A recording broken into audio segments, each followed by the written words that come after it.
Hi అండి, welcome to my channel. Wow, వేడి వేడి అన్నం, పండుమిర్చి పచ్చడి, నెయ్యితో ఆహా ఎంత బాగుంటుందో. ఇది ఇడ్లీలో, దోశలో కూడా చాలా బాగుంటుంది.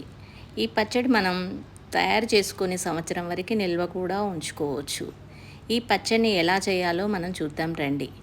దీనికోసం ఒక కేజీ పండుమిర్చి తీసుకొని శుభ్రంగా కడిగి తడి లేకుండా తుడిచి తొడమలు తీసి వీటిని చిన్న చిన్న ముక్కలుగా కట్ చేసి పక్కన పెట్టుకోవాలి. ఇలా కట్ చేసుకోవడం వల్ల మనం వీటిని జార్లో వేసి రుబ్బుకోవడానికి చాలా ఈజీగా ఉంటుంది. అలా కొన్ని కొన్ని తీసుకొని మిక్సీ జార్లో రుబ్బుకునేటప్పుడు కొంచెం బరకగా ఉండేటట్టు చూసుకోవాలి. ఇలా ఉంటే సరిపోతుంది.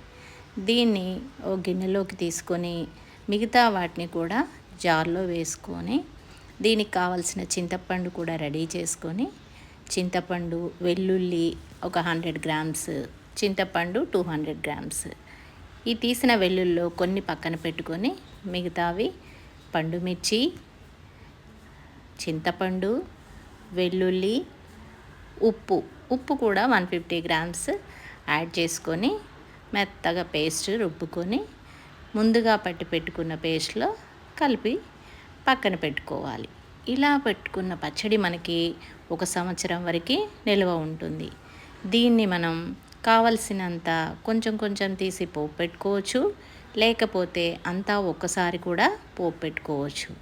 ఈ పోపు కోసం ఎండుమిర్చి, వెల్లుల్లి, జీలకర్ర, ఆవాలు, కరివేపాకు, కొంచెం పసుపు, కొంచెం ఇంగువ కూడా యాడ్ చేసుకుంటే ఆ ఫ్లేవర్ చాలా బాగుంటుంది.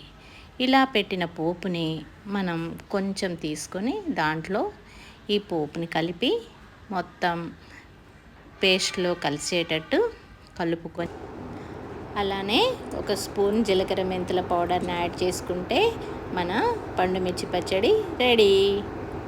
మీరు ట్రై చేసి ఎలా ఉందో కామెంట్స్లో తెలియజేయండి. Please like, share and subscribe.